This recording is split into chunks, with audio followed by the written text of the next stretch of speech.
Hey friends, hello and welcome back to this YouTube channel.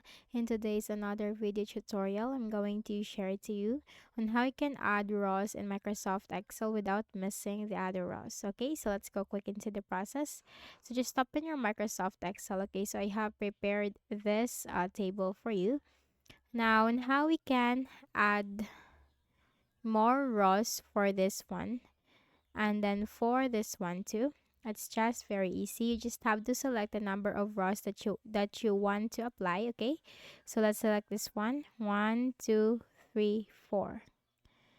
And then all you have to do is make a right click and you'll find this option, insert. Click on that.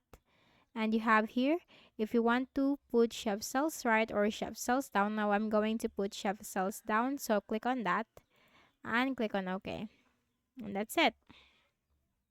Now to do the same thing for the second table. 1, 2, 3. You just have to drag the cursor up to the bottom. Make a right click and click on the insert button. Then I'm going to go with shift cells down to add more rows down and then click on OK. And that's it. As easy as that. So, we hope this video helped you. Kindly please do not forget to hit the like button and subscribe to this YouTube channel for more tutorials like this. Thank you for watching.